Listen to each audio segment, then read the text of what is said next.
I understand, starting at 6:30. Thank you. Okay. So, welcome everybody. First up, we have approval of minutes from March. If someone would make a motion. I make a motion. I didn't find any typos. Great. Good job, Heather. I'll second. I also didn't find any errors. And Good job. I didn't find any either, but all those in favor of accepting the minutes? Aye. Any opposed? No other comment? Then the minutes are accepted. Joe, did you take a look at the financial? Yeah. The available budget as of right now is $11,461.48.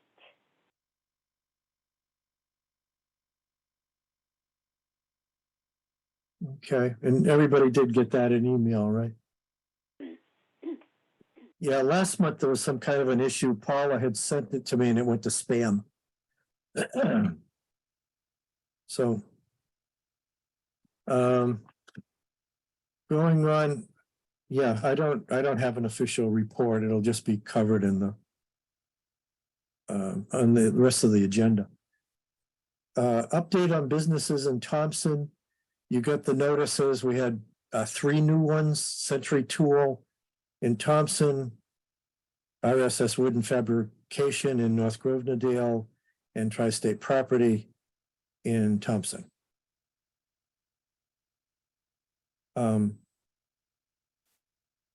Anybody have any updates on businesses in general? I saw that, you come in yesterday or this morning or whatever it was. I will call those people tomorrow. We finally got, Milltown to join the business association, and we've got a solid commitment from them for the May mixer. So on the 16th, we're doing that. So the ball's rolling on that. We'll be rolling out the advertisements for it real soon. Yeah, I have a question. Did he get added to the roster? Probably not yet, because Sandy's just like, today's just her first day of not doing taxes.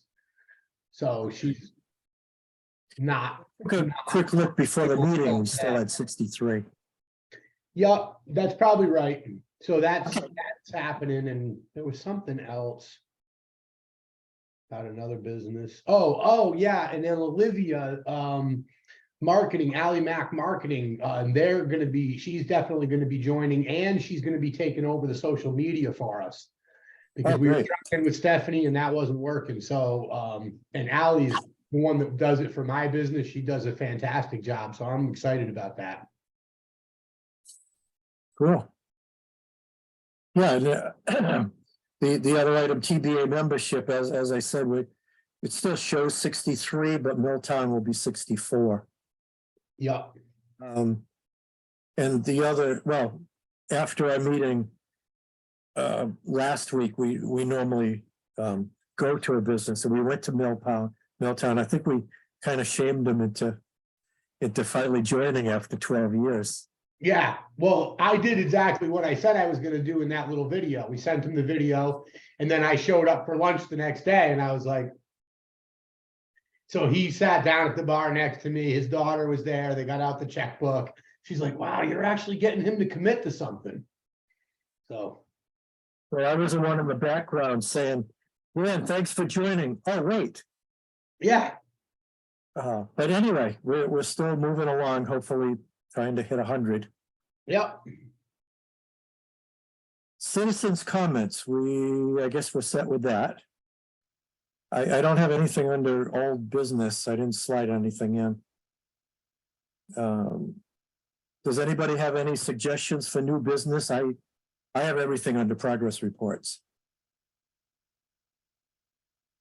I feel like the progress report section covers everything for you guys, really, but.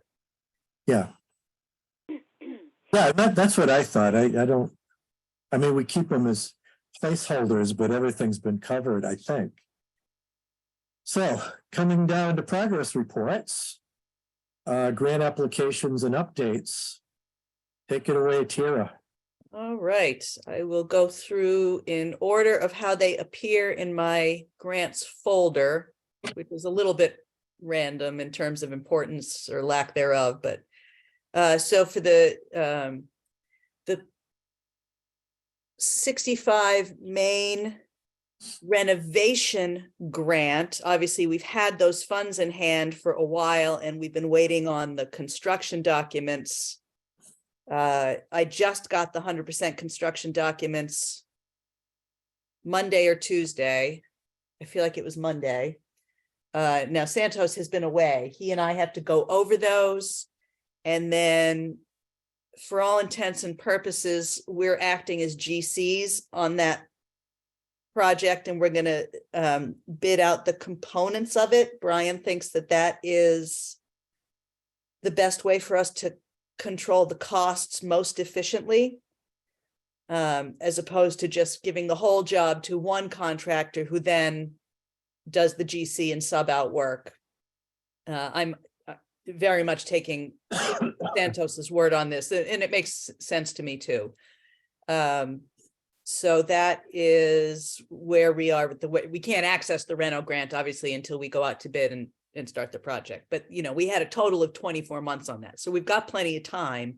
And once it gets started, I think it's probably a 6 to 8 month project would be my best guess. And Brian seems to concur on that. So, you know, slow progress forward. The next one, and this is one I think we can take a little time to talk about, is that that technical assistance grant that I sent out a few weeks ago coming up, the Citizens Institute for Rural Design. And what caught my eye on it is that it seems very similar to the technical assistance program that we had from National Park Service to develop not just the plans for Trainwreck Park, but with them, ultimately the Trail Town Action Plan.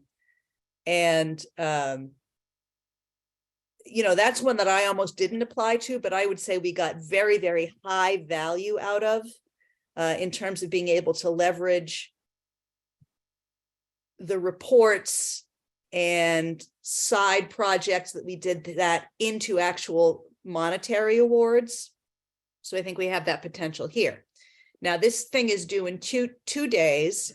I have the application like 2/3 complete. Here are two hiccups, one of which I feel I can resolve and then worry about it more if we actually get the award. Resolve for the application and worry about later. And the other one is something that you guys would have to decide here. So the piece that I can resolve on my own is, you know, it asks to describe the partnerships. I got some interest, but nothing like truly conclusive about people really wanting to be a part of the cohort on that. I'm not really that worried about that. I can sort of describe the organizations, EDC, TVA, MISRAC, and their roles. And if they award it to us, I can, you know, hammer down a project team after that. I think that's fine. The other thing is, however, that unlike the National Park Service one, this one does look for a match. So what they, if it's one of the two awards, one of the awards is just to essentially take place in Zoom only workshops for a period of however many months. And it's kind of like batting things back and forth with other comparable communities who are going through the same process at the same time. It's fine if we get that, you know, that was not as interesting to me, and you essentially submit for both of them at the same time. The one that is of more interest is the local workshop. So for the local workshop, it is the former, at least as far as I can glean from the application, which is the X number of months sort of online cohort. But the additional piece is there's a long weekend where they send consultants to you in your community and you blitz it. It's a 2 to 3 day weekend thing. And then now they assign a value of $6,000 to that, and they ask for a match of, it's phrased as up to $6,000 from the host community. So EDC currently has enough in the budget to cover that. And what you guys had previously agreed in principle to do was cover a grant for the Ag Commission. The Ag Commission has sort of punted on that grant for the time being. If they take it up again, it would be in the next fiscal year. So, you know, and I built into the budget request a little bit of extra cash for that as well. Not as much as we have available here, but I would suggest, and it is entirely up to you, if you guys want me to complete this application and submit it before noon on Friday, which is the deadline, you would have to vote tonight to authorize the use of up to $6,000 of this fiscal year's funds as potential match. The awards will be announced by the end of May. So there'd be plenty of time, if we don't get it, to reallocate those funds again before the end of the fiscal year. And the project and the project that had the most interest is to build on some of the other work that's currently going on around a concept design for the redevelopment of 630 Riverside, which is the Belding Corticelli site. We have a student team from UConn working on a partial site design for the green space right now. They're going to deliver that to us next week as a part of their final presentation. And of course, we have the phase 1, 2, 3. So we've got a lot of background information there. If we could pull it all into one concept design, either if we're able to move forward in getting a private developer to do a flat out private purchase from the current owner, or if certain other strategies come in play where the control of the property is shifted away from the current owner, that gives us something to shop around. Does that make sense? Yeah. Yeah, I'd be inclined to just, you know, vote for the up to 6K. You've been so successful with grants and have them, you know, do a whole lot for our town. I mean, if ag isn't gonna use the money anyway. Well, they're definitely not going to use it in this fiscal year. Right. It makes sense to use it for something worthwhile. Or potentially put it toward the match. What do you guys think? What is going on at that site? I just don't know anything about it. 630 Riverside, you mean? Yes, whatever site you're talking about for this. Yeah, so that's the old Belding Corticelli mill which has it's mostly a Pile of bricks. pile of bricks And a smokestack. and a smokestack. Right. That is under private ownership. It is the same owner as the big mill. So it's some of the same complicating factors, not all of the same complicating factors as with that other property. We know the owner wants to be done with it, but he's been very erratic.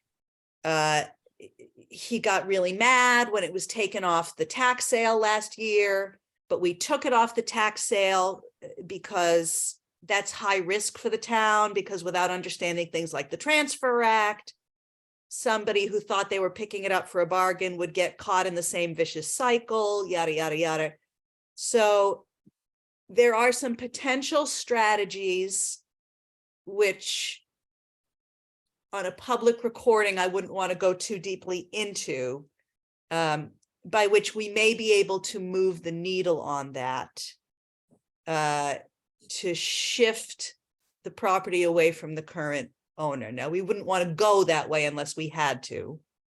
Another possibility is if on the other side, I'm able to find a private developer who would do an outright sale with the guy, purchase and sale with the guy.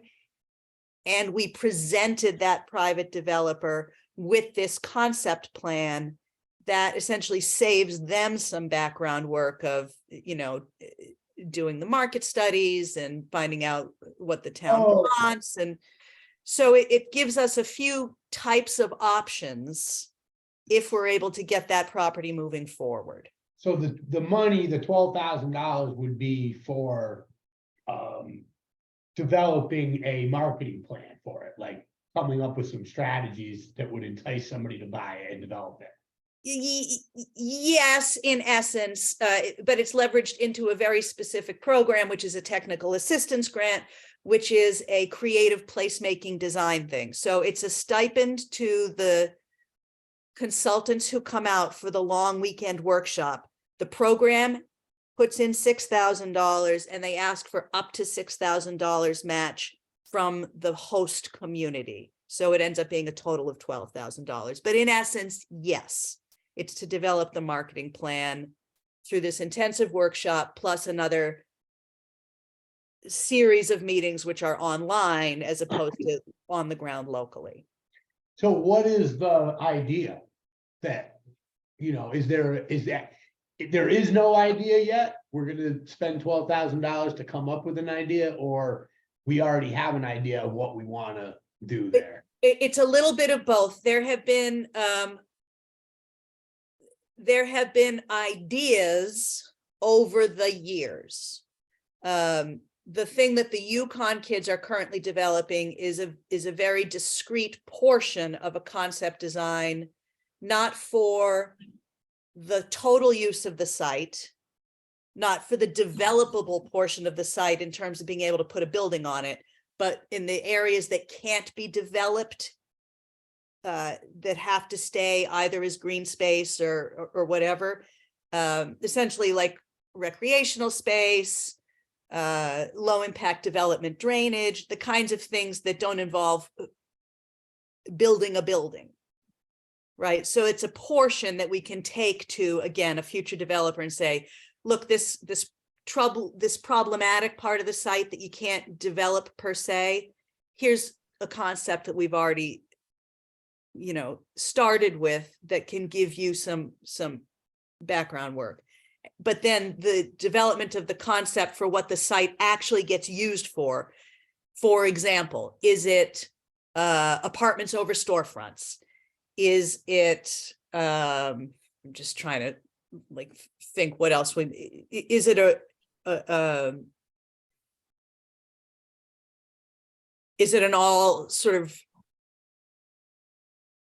retail downtown development kind of, walkable block thing? Like, what is it that best serves the community needs, that we can then, not just in words, but in renderings and that kind of thing, create, again, to present to a future developer and say, this is what the town's after, how close can you get to this, right?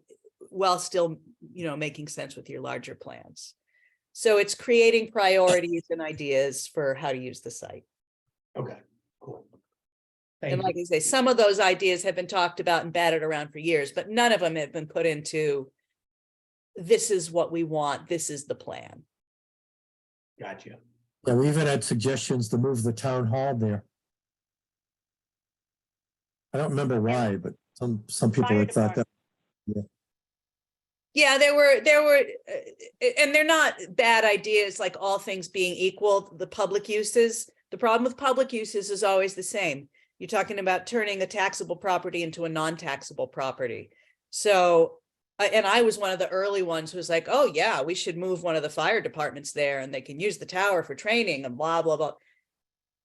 All things being equal, that's a great idea. But we have a very limited inventory of developable business taxable parcels, and that's one. So that sort of went way down on my list as you sort of think about the logistics of that for the town's needs. But, you know, maybe a piece of that could be in there involved somewhere, right? Some kind of civic or public use. Hmm. But that's all a part of what that design process would hash out. You know, and for those of you, I think Brian was Lafredo was the only one who was a big part of the National Park Service thing. They do a lot of that sort of SWOT analysis, strengths, weaknesses, opportunities, threats. What are the priorities? And that final product was really good. I like the idea of with the Yukon plan and maybe what this is involving, that from the start, from the branding and marketing thing, I always was hoping that land would be developed, whatever the use, whether it was at that time, considering lodging or retail or apartments, some kind of combination. But I always saw that property as having the green space as well, because of its location next to the river and maybe involving the trail.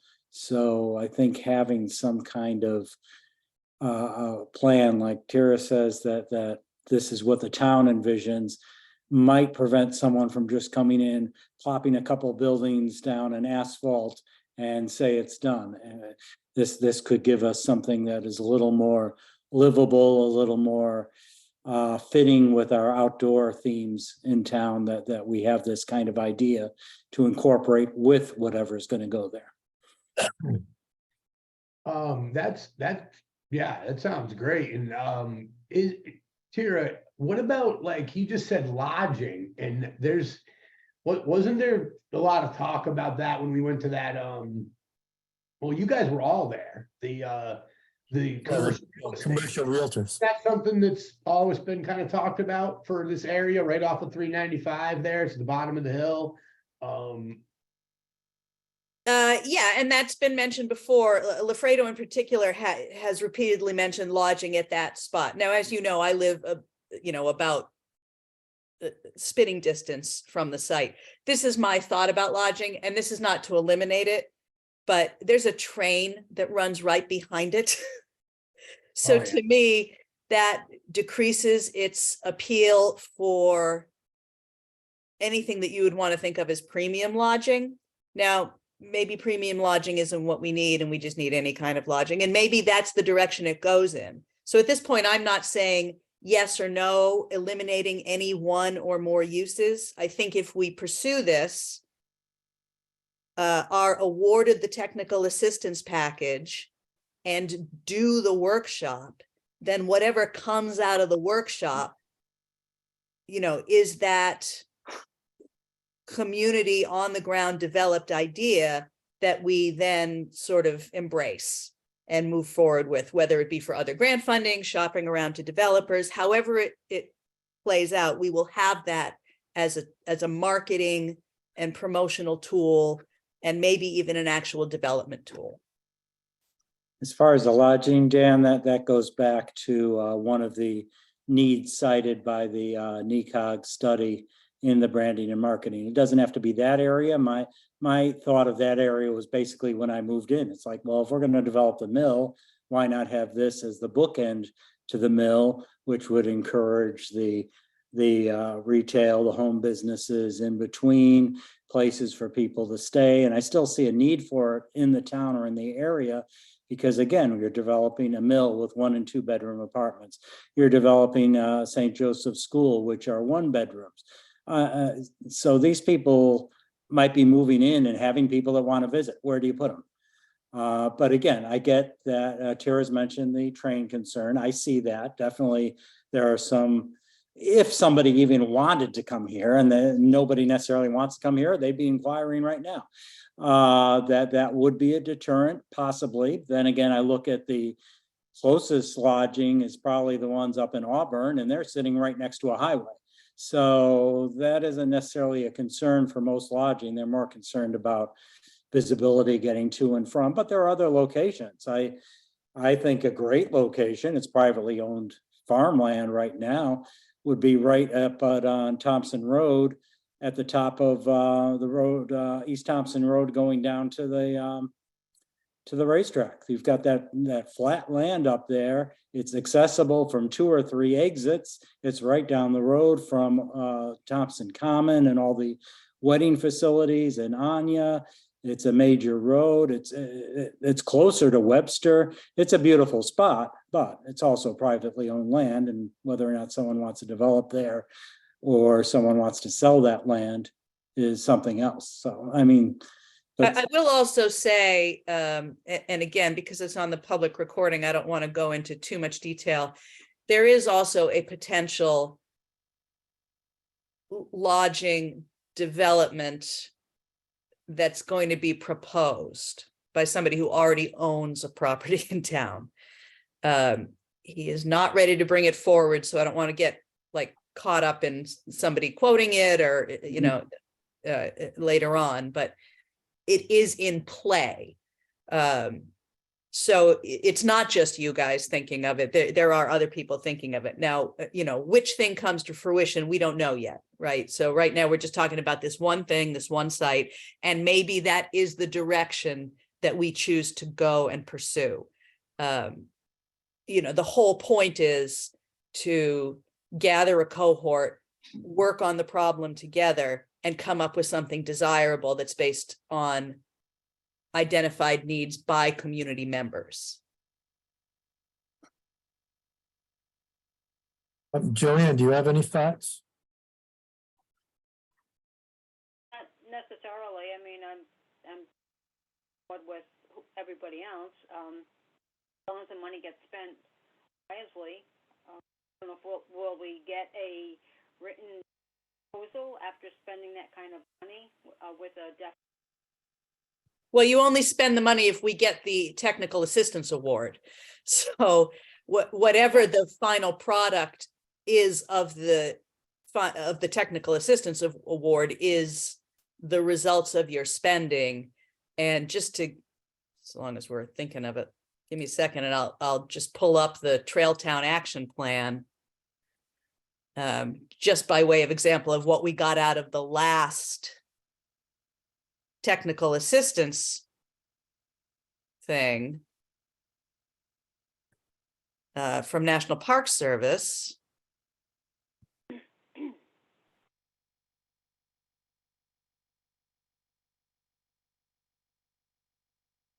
So this is however many, you know, this is a 50-page final report that they did a really great job in. And in addition to the final report, they spent a ton of time coming here, talking to us, having extra calls with me to refine the ideas that came out of the group meetings. So here's the table of contents, right?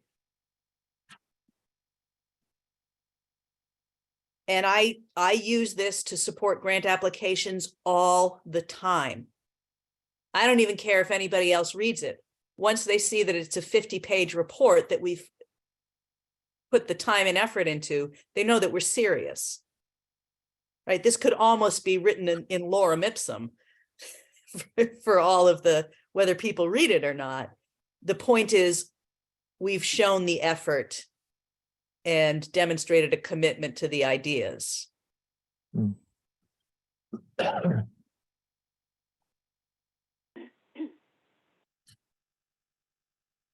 Is it a big deal for you to have to hurry up and do this by Friday? No, the application is super brief. If it was a big deal, I wouldn't have waited this long to, you know, I would have circulated by email. I would have found some way for us to come to a decision. I can finish this tomorrow. I will finish it tomorrow if I'm moving forward with it. It's a very, very simple online form. I've completed, like I say, 75 to 80% of the narrative. The rest is just the supporting stuff.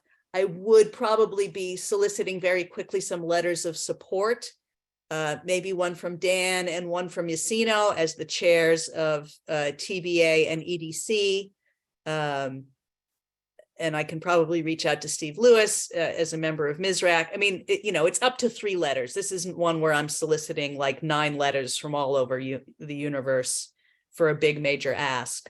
But I do like to max out what I give to these granting organizations. And so far, my strategy is largely successful for a lot of things. So, you know, the more complete that I can make the package, the better.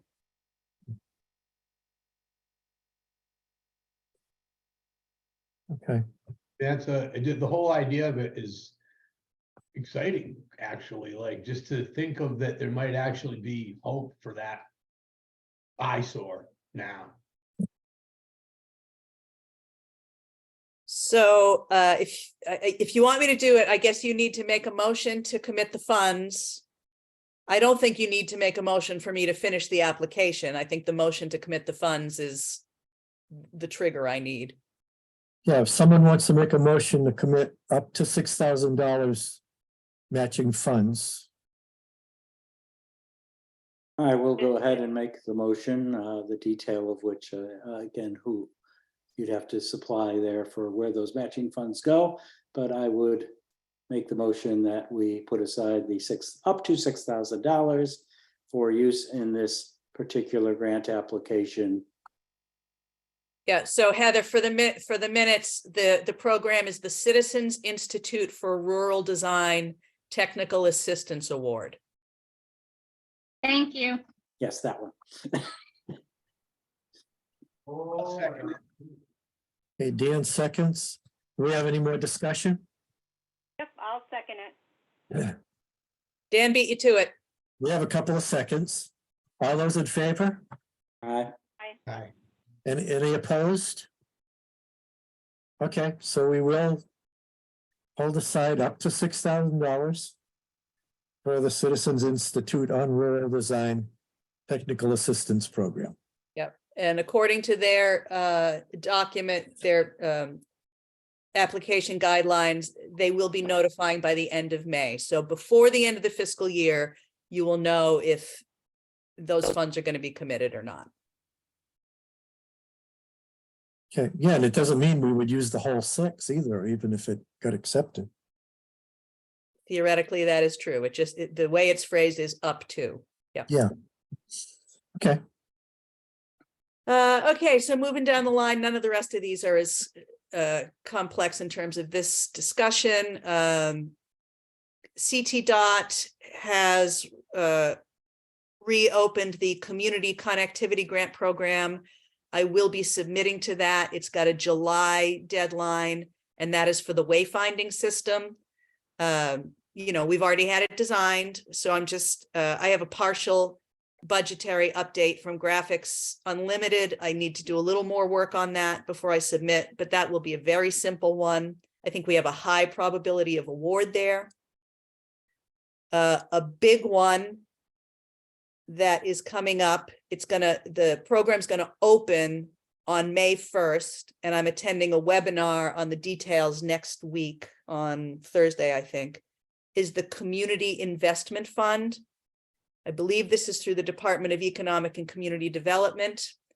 Only certain communities are eligible, either distressed communities, which are the bottom 25 in the state, which we do not qualify under, or Alliance and Opportunity Districts. In other words, the challenged school districts. We do qualify under that. So because we qualify, I am absolutely putting an application in. It's got a $250,000 minimum ask. It has no maximum ask, and it has no match requirement. So what I am going to submit an application for, and I have not started to work on this yet because the full application isn't available yet, so I can't see the exact requirements of how to format it. But some version of that downtown loop revitalization.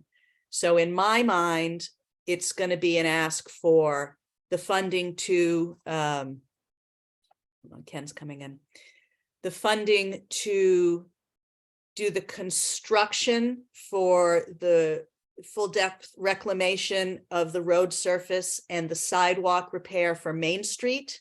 We have already submitted that same request to LOTSIP, but that program is probably 4 to 6 years before you can even get those funds. So this would be a quicker way. And that's probably about $3.3 million right there. We know that we have a funding deficit on the renovation costs for the 65 Main building. But I can show investment in it.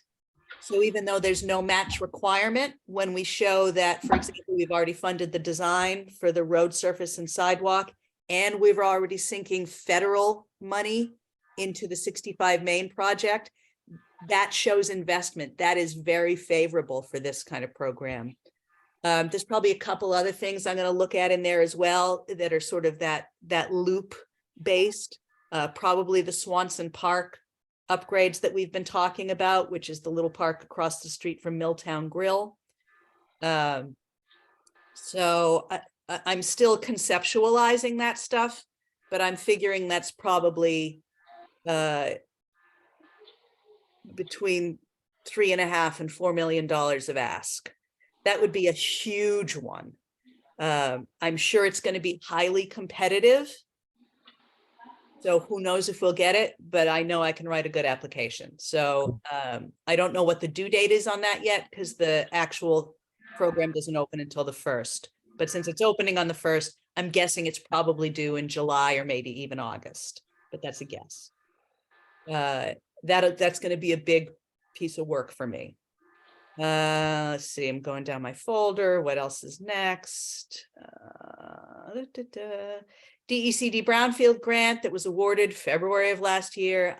Again, DECD has it legal with their legal department for review to finalize. We've signed it. The state needs to sign it. Once it's signed, the cleanup can begin at Rivermill. The lot SIP grant, which is the existing Riverside Drive sidewalks, is almost complete. Contractors coming back in. It was going to be the end of this month, sometime in May, because the bus shelter thing has been back ordered until that time. Library roof.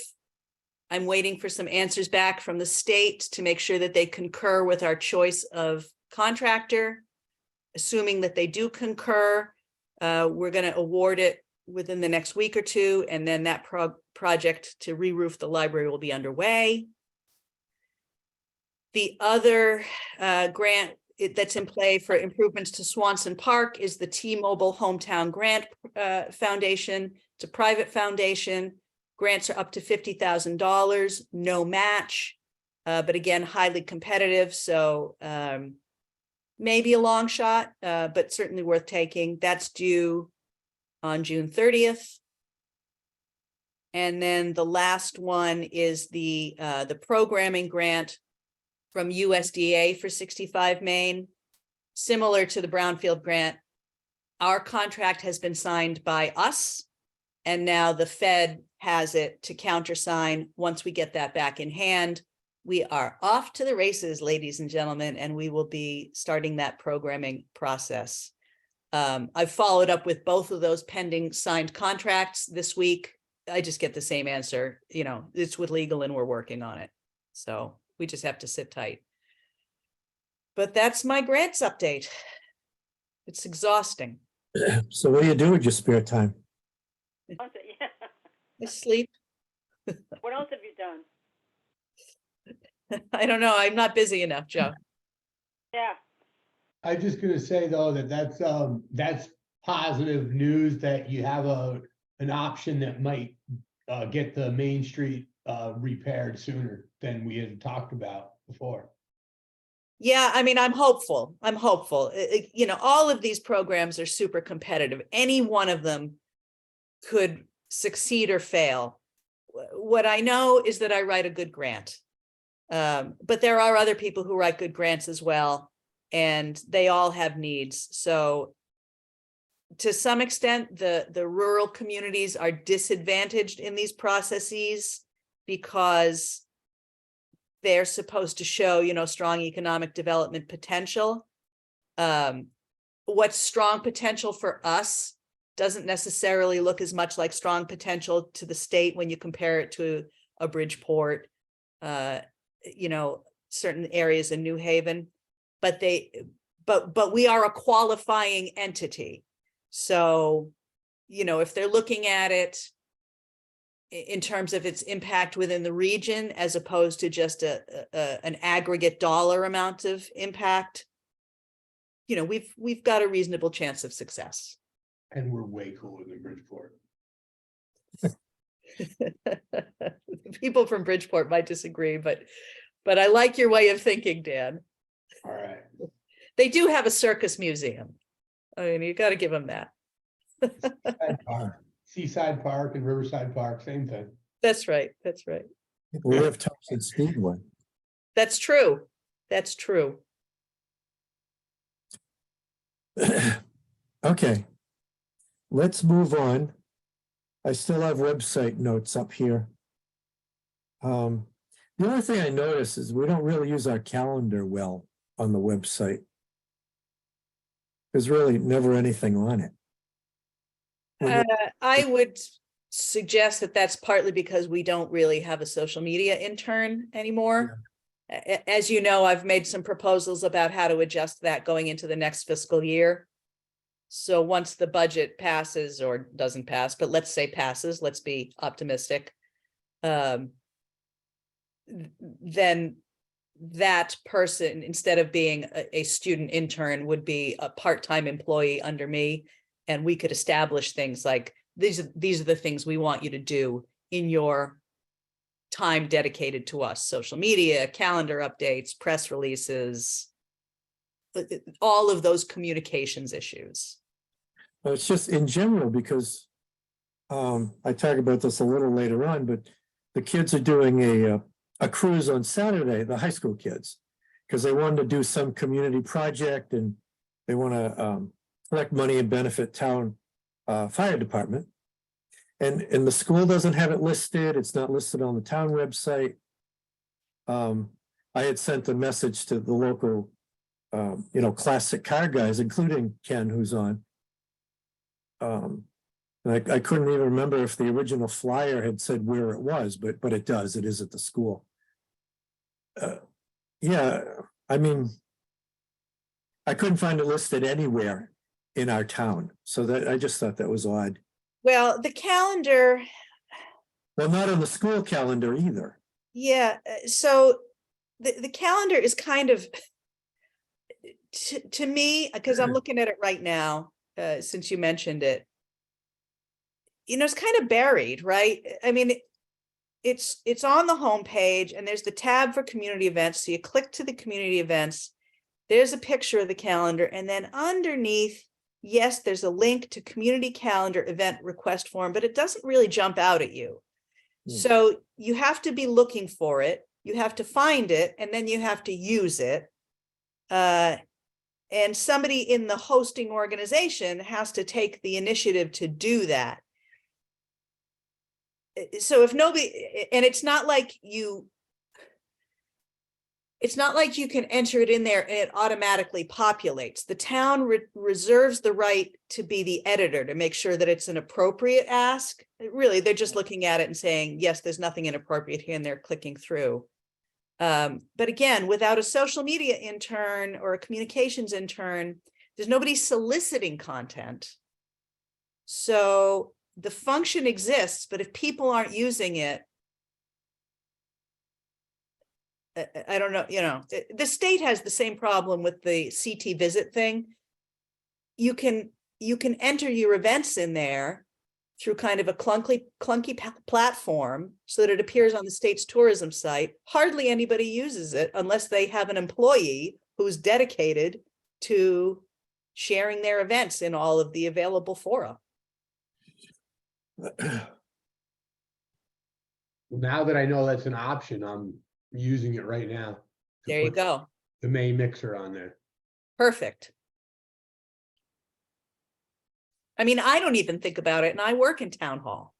Yeah. Right. So, And I just wanted to be able to point to something to tell the, the car people about the kids' proposed community. But they couldn't point to anything. Okay, that's all I have. It was just something that came up recently. 11th Village progress. where we are now, we are dealing with vandalism. We've made a couple of visits down there to check it out. All the glass has been broken out of them. The doors on the completed one had been broken. Shelving unit that was inside was broken and thrown around outside. We're talking about, utilizing, because right now it's kind of out of sight, out of mind. But I did, Tara and I have both contacted Mike Joyce to try to get some idea of when things are going to be done. As Tara stressed, wanted something done before the Maker Fair. I reminded Mike of the $4,200 that we have that we wanted to show receipts for. He just said that he's been charging things as he goes at Lowe's, and he sends the receipts to Tara, sends the slips to Tara. I haven't had anything from him since they last worked on it in the fall, I think. And that was his answer. I mean, that was his answer just a couple of weeks ago. So, it made it sound like there was some being submitted, but I guess not. And your message to him stressed the Maker Fair. I don't know where we are on that. Well, we've got a meeting scheduled for next Thursday, a week from tomorrow, Yeah. which was sort of the best I could do for a date before the Maker Fair. Now, that's the volunteers from TBA who have shown interest in taking some ownership of this project. The short-term goal is the simplest goal. Can we clean up, repair, possibly even complete if we can get the kids involved, the 3 existing buildings in time for that Maker Fair? Right? If we can do that, and in this meeting, establish the strategy going forward and have people own and set milestones for tasks, then I think we still have a viable project. This is my last pitch on this. Yep. It's my last pitch. If this does not work, I have to pull the plug on it. Yep. Because how many times can we go out there and say, guys, you all love it, let's make it happen, and have it be other than, yes, we love it, and then it sort of putzes out. Yep. Yeah, so- Oh, sorry, Brian, go ahead. well, I was gonna say, so everybody knows, Dan and Tara know, but I brought it up at the PBA meeting because the business association, I mean, generally this would be for them and it would benefit them. And we usually just kind of skate over it as a mention of the 11th Village. This time we went into a little depth about why we think it's important, who it can benefit. And we have 64 members now, but we have 500 businesses in town. And originally we were thinking somebody who doesn't have a storefront, they could rent one for a weekend at a time or a month at a time or whatever. So we stress the importance of them knowing why we want to do this in case someone asks, and the importance of telling all those little businesses that are not part of TBA and not in the forefront of anything, that this could benefit them. I don't know, if that will bring anything forward in time, but I mean, it was the best we could do at the time. We did have a suggestion from one of our members we talked about using the space to get more people down there and not leave it empty where vandalism can happen. And there was a suggestion of maybe planning to do a monthly yard sale, flea market, farmers market down there to get people down to the area. And we had a little discussion about that, which doesn't sound like a bad idea. I mean, I think that is something that could grow some legs, right? each of the suggestions that's been made, I mean, from the student bookstore to Teague doing an entrepreneurship sort of mentorship, like, resale items kind of stuff, because they get donated clothes, and it could have some legs, but it's got to be more than an idea, right? It has to be more than one person taking ownership of tasks and completing the tasks to which they commit. The ideas are all great. It's the implementation. I'm optimistic because now we have a new cohort based out of TBA and a couple of people who have said, yes, I'll co-lead. So who's the cohort? And we don't have to mention any names, but I think I know who you're talking about. And has he followed through since the meeting last week? Yeah. He has. Yeah. Yes, Oh. I don't know that he did a reply all. He may have replied just to me. And then there was another person who I think did reply all, and she said she would be willing to co-lead. Well, So, yeah, Allison. yes. I think that's a fabulous person. I said that, I replied because she is, she does remote business services, like office management stuff. So she has the technical skills like that to get the things done. So if she teams up with somebody like Gary, who has the ideas and wants to see it succeed, then she can work with him and make shit happen. I think it's a great combination. And then the other person that I saw pop up that was interesting was Dave. I think it's Dave, right? The airbrush shack guy. Because I don't know if that's what he's thinking, but airbrush shack might be something that would work out down there. He might be able to make money down there doing that. So. Yeah, I mean, I think it's a good group in that they're fresh to the project. They may have fresh eyes and ideas, but more to the point, we've been very clear. Again, to me, it's the ownership of the tasks. Yes. Who is doing what, make it happen, develop a schedule, everybody take a discrete piece that's easy to accomplish individually and then put them together into a synergistic whole. What occurred to me, because I had mentioned at a TBA meeting that, during COVID times, and again, not to compare us overly to Putnam, because that can sometimes be counterproductive, but in this case, I think it is productive. In COVID times, as a way to help people get out into the open air in some way that drew people down, they did pop up vendor things. I don't even think those vendors had to pay for their spaces. And I think they did them every weekend. And I think Carly DeLuca, who is the person who took over for Delpha, might have been the person who ran point on that. So if I can find out from her what her process was, that might be something that we can replicate. So again, not to compare to us, why aren't we like Putnam? But if she's got a playbook, essentially, that we can type from, why wouldn't we? Yep. Cool. Yeah.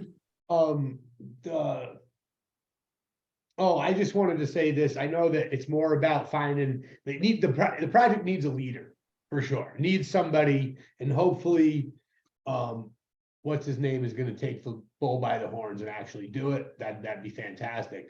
But I just wanted to say though, an idea that popped into my head, if there's if we could end up getting one right now, well, there's only 3 sheds, but maybe eventually 2, anchor businesses that could make enough money there that they would stay there all the time. Maybe something like a flea market, not a flea market, but a farmer's market that was there every weekend that attracted enough people, then the other sheds would become more and more appealing to businesses to rent them on a temporary basis. Oh, Well, yeah. I think that's always been part of the concept of, the installation itself, is that they become so desirable that they are always full. But until there's it's like an inverse structure, right? Those are meant to be the anchor. But until there's enough of them to have that appeal, the anchor has been the vendor events. But Thompson Rec does not have the capacity to do those every month, right? We have the 2 or 3 big ones that they do. And although in some ways they're not that complex, it's still, one among many things that they have to accomplish under the umbrella of recreation. So if TBA is taking this other piece, which is business related, right? It's income generating, both for the vendors and ultimately for the organizations. Right. Then you've got something logical, workable, all that stuff. Yeah. It's definitely got a lot more potential now than it did a week ago, I would say. I agree. Let's hope that that potential plays out. Yep. And we also talked about using Thompson Rec for if thing flies with, say, a monthly swap or flea. I talked to Brian and Amanda, and they would do the sign up or registration, whatever we would need, so that EDC and TBA wouldn't be worrying about registering whoever wanted to set up down there. Yeah, that I know is very easy to go through that rec software. There would just have to be like a service fee of $5 tacked on because they have transaction costs in there. Yeah, I just wanted to run it by them since, we come up with things. I don't like people blindsided. So they're good. Excellent. Thank you for doing that legwork.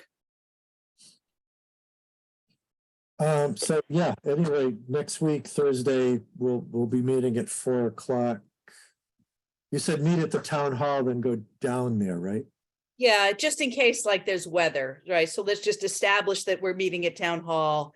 Assuming there's, no weather issue, we'll just all walk down there together. We've got to wait for Ann Miller. Yeah. She's coming down from a meeting. And, it's possible we don't have to discuss all of those strategy pieces on site, but, we should introduce each other, blah, blah, blah, all that stuff. Almost everybody should know each other, but just in case. Yeah. Okay. The next up, we keep Trainwreck Park on the agenda. I don't know that there's any changes, right? There are, but I can't talk about them yet. Okay, Just say that. then I'm okay to move on. Yeah. We have bicycling and other events. So the other events that I made some notes of, we do have the Maker Fair on May 5th. Sixth, Yeah. Oh, 6th? the 6th is a Saturday. Oh, yeah. Something else is on the 5th. Never mind. I'm telling you, my calendar is full until December. Food Truck Expo is coming on the 24th. Leave and See and I are on Winnie tomorrow at 6:50 in the morning about Maker Fair, just so you guys know. Okay, yeah, and that's something where we could expand that. Add business setups if we wanted to. I know the food truck, Steve with the food trucks likes to have the classic cars. So we could expand on that and use more of the field. But it's the 24th. There was a 25th last year, so it's the same weekend. And last weekend you didn't have the cars, right? Because the notice was too short. Is that right? That's right. Yeah. We had some cars for the first concert of the year, as well as 7 or 8 businesses set up. Right. But yeah, I just got this talking to Brian and Amanda. We have, of course, the TMHS car cruise is this Saturday, 10 to 2. And I see PBA has announced their Pluck a Duck raffle August in 2020 and 21. And they're looking for businesses to sponsor and donate and stuff like that. Just got a notice on that this week. They're combining it with the downtown car show that they do. So that's what I had written down for upcoming events. Anything else? Hold on, let me go take a look at the agenda for a second.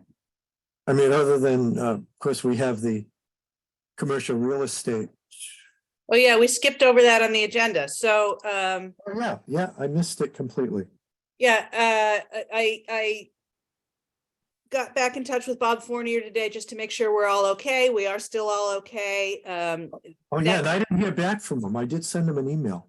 Yeah, I got him on Facebook. So, and the Carolyn Trotta, who took over for Bill Chang in organizing those, confirmed the address with me and everything. So that invitation went out to her membership.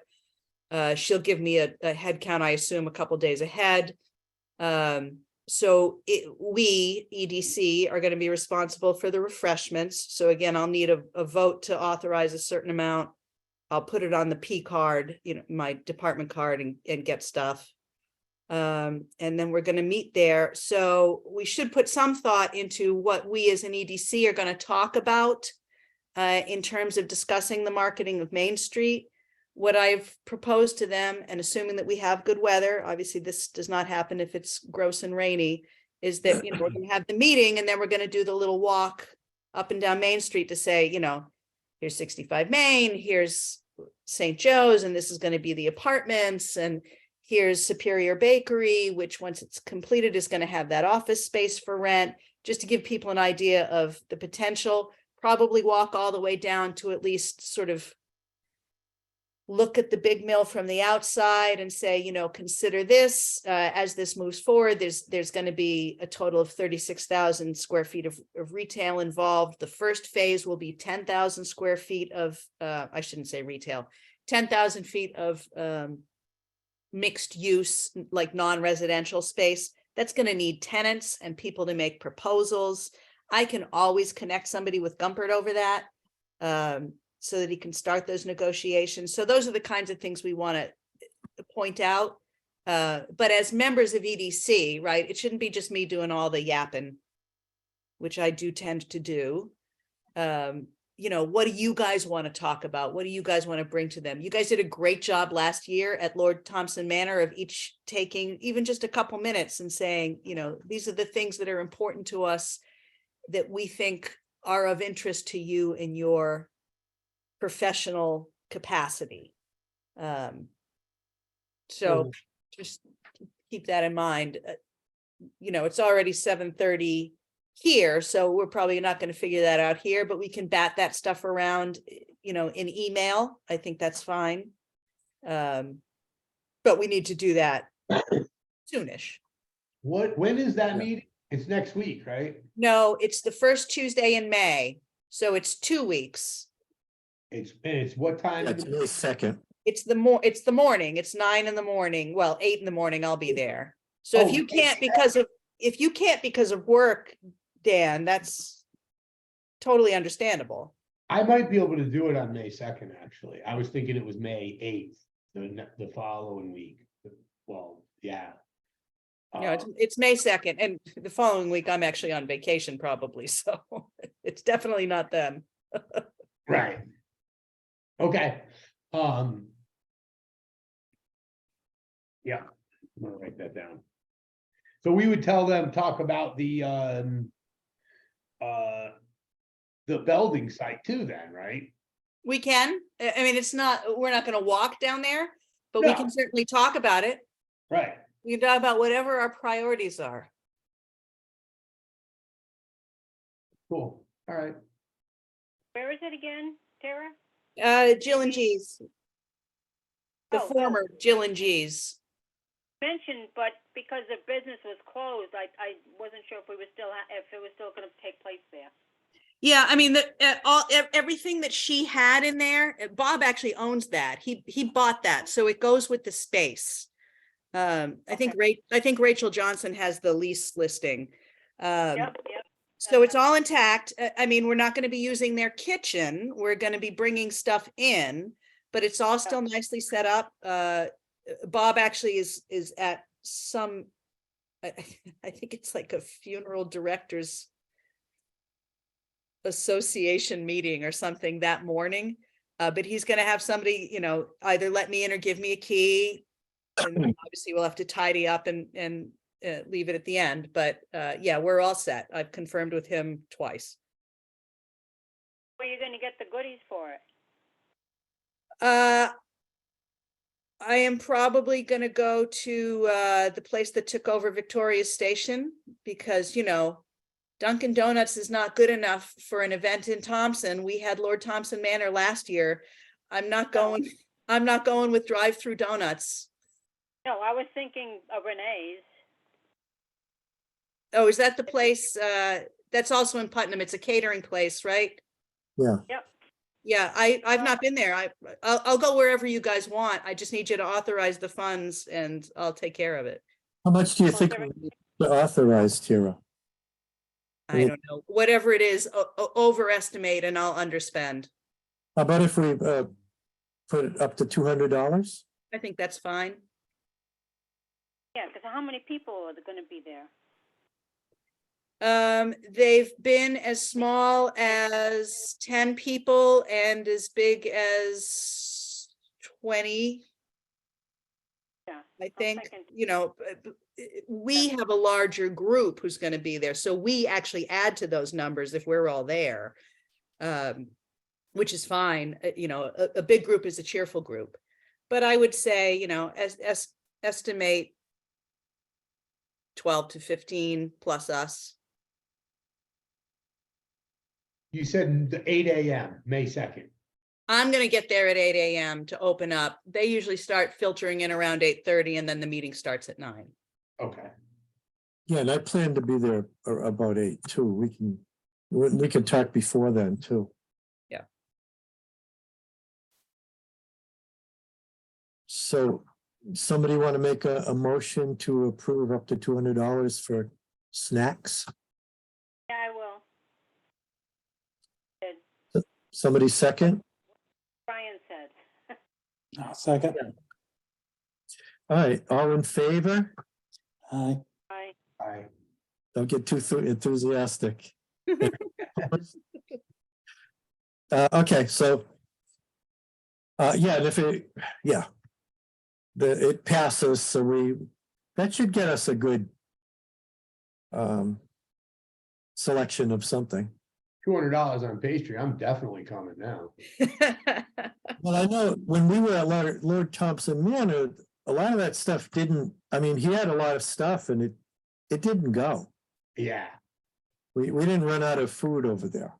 I think, Right. But he was very generous. They put out quite a spread. oh, no, it was great. But I did notice, I felt like a little picky actually grabbing something to eat. All they did was throw it away, whatever was left. So, you know, they have to, right? They can't repurpose it. Well, I got over the guilt quick. I'm just saying. I'm just saying, we don't have to go overboard because people, I think coffee is more important than the Danish or muffins or whatever. So I think we'll be good with, Yeah, with we'll be fine. I will make sure that we are fine. If you guys have ever been to one of my parties, you know, there's never a lack of food and drink. Everybody will have enough and they'll be happy. You'll be happy and you'll like it. That's right. And Renee's, by the way, did cater my granddaughter's 1-year-old birthday party last Saturday. Aha. They went out to Douglas. Actually, does Max do breakfast catering? Do we know? Don't know if they did I would breakfast. imagine. I mean, he does the breakfast buffets there every other Sunday, so I would Because imagine. I'd certainly prefer to keep it in Thompson if I can. And Max is really good too. Whatever he does is good. I would check with Max because I bet you he does. All right, I will reach out to him. Okay, yeah, and if you want, I can reach out, but if you're gonna do it anyway, that's okay. Yeah, I'll do it. You know, I may even ask Amy. Yep, that's, You know, it's not like we're asking them to do it for free.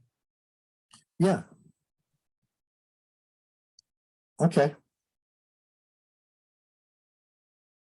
all right. Yeehaw. Yeehaw. and the last thing on the agenda was the marketing of Main Street, which we by the time we get to it, we've usually talked a lot about it already. And until the budget passes, there's no real point in talking about it much. You you know, they didn't cut that request during the budget process, so that is a good first hurdle to have crossed. Now the next one is town meeting and budget referendum, so everybody be sure to show up. Monday, May 1st is town meeting. Town meeting passes it to the direct democracy. And that's May 15th, so just be sure to be there. Because you know there are always those people who will show up just to shout something down. May 1st, what time? 7 o'clock at the Ken, at the library, right?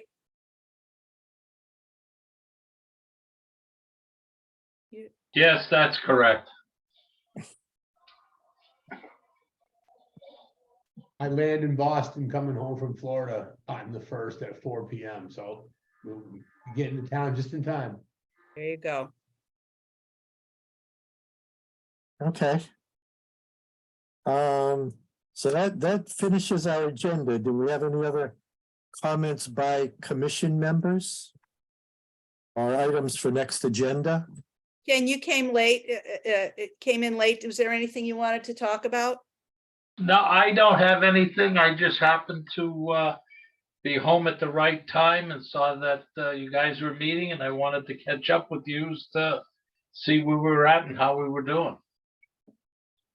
As long as you're there, I did look into that thing you asked me about today. I did not find anything in the zoning files. Okay. I'll check with Donna and the town clerk's office. Okay. All right, thanks. Okay. Any other comments? And you know, I'm just checking. I mean, that being not said, the next meeting is, the next EDC meeting is May 17th, 2023, and hopefully we'll see a few people at our 11th Village Planning and our commercial real estate group, and even at Maker Faire. That's right. Nobody bother me tomorrow. I'm going to be finishing that little grant app. I know you can do it. I can definitely do it. All right. So if we're set, and then as usual, in the next month, if you have suggestion for the agenda, let me know. Otherwise, I'll call this at 7:42 p.m. and have a good night. Thank I'm you. here. Have a great Good night, everybody. Night. Yeah. Bye-bye. Have a good night. Night, Heather.